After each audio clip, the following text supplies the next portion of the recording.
Aisyah tidak pernah bermimpi besar. Sejak kecil, hidupnya sudah mengajarkan satu hal. Bertahan lebih penting daripada bermimpi. Ia lahir di sebuah desa kecil di Indonesia, jauh dari gemerlap kota. Rumah kayu yang bocor saat hujan, ladang kecil yang tak selalu panen, dan wajah ibunya yang semakin hari semakin lelah. Ayahnya sudah lama sakit. Tubuhnya kurus, napasnya sering tersengal, dan tak lagi mampu bekerja. Adik-adiknya masih sekolah. Setiap malam, Aisyah mendengar ibunya menangis pelan, menghitung uang receh yang bahkan tak cukup untuk membeli obat.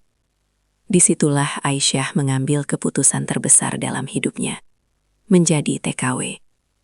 Bukan karena ingin kaya, bukan karena ingin gaya, tapi karena ia tak ingin melihat keluarganya hancur pelan-pelan. Hari keberangkatan itu terasa seperti mimpi buruk yang terlalu nyata. Bandara penuh dengan orang-orang yang tertawa. Namun Aisyah hanya bisa menunduk, menahan air mata. Ibunya memeluknya erat, seakan takut kehilangan selamanya. "Jaga diri kamu baik-baik, Nak. Jangan percaya siapapun," bisik ibunya dengan suara bergetar. Aisyah mengangguk. Ia ingin terlihat kuat, tapi hatinya retak. Pesawat itu membawa Aisyah jauh, bukan hanya dari tanah kelahirannya, tetapi dari hidup lamanya. Setibanya di negeri Arab, Aisyah terkejut. Panasnya bukan main, bahasanya asing, budayanya keras. Ia ditempatkan bekerja di sebuah istana keluarga kerajaan, tempat yang bahkan tak pernah ia bayangkan sebelumnya. Dinding tinggi berlapis marmer, lampu kristal menggantung megah, dan lorong panjang yang terasa dingin meski cuaca menyengat. Aisyah hanyalah seorang pelayan, tak terlihat, tak dianggap. Tugasnya sederhana, membersihkan, menyiapkan, melayani. Namun aturan di istana itu keras. Sedikit salah, hukuman menanti. Ia sering menangis diam-diam di kamar kecilnya. Rindu rumah, rindu ibu, rindu hidup sederhana yang dulu terasa berat, tapi kini terasa mahal. Suatu pagi, segalanya berubah. Saat Aisyah sedang membersihkan lorong taman dalam istana, langkah kaki terdengar mendekat. Ia menunduk, seperti yang diajarkan. Tak boleh menatap bangsawan. Namun entah kenapa, ia merasa sedang diperhatikan. "Apa namamu?" Suara itu dalam, tenang, berwibawa. Aisyah gemetar.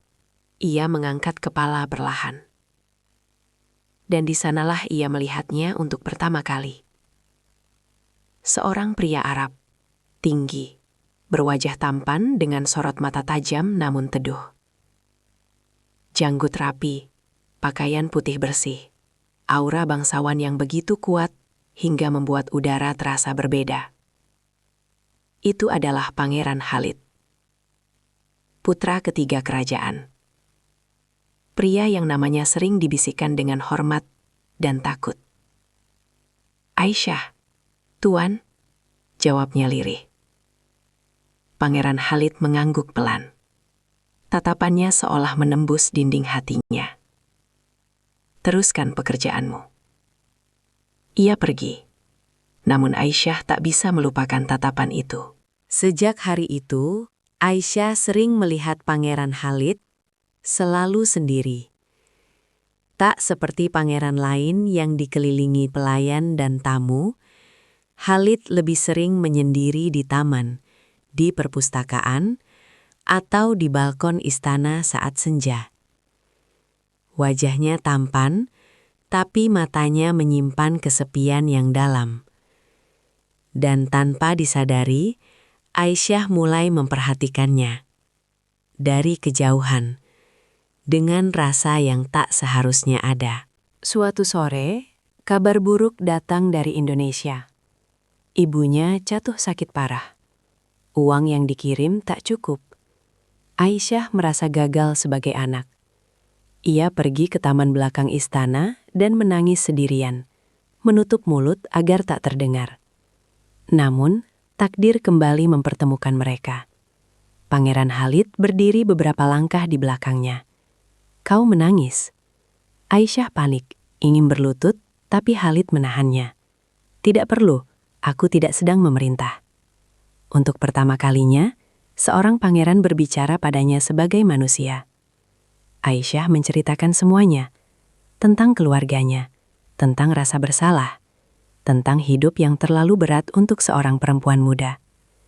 Pangeran Khalid diam, mendengarkan, tak menghakimi.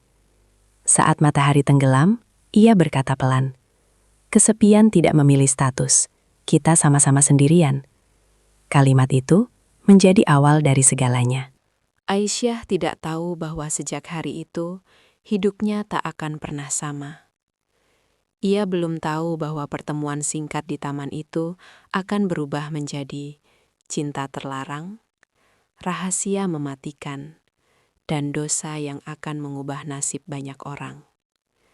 Dan ia belum tahu bahwa pria yang baru saja menghiburnya itu akan menjadi cinta paling berbahaya dalam hidupnya.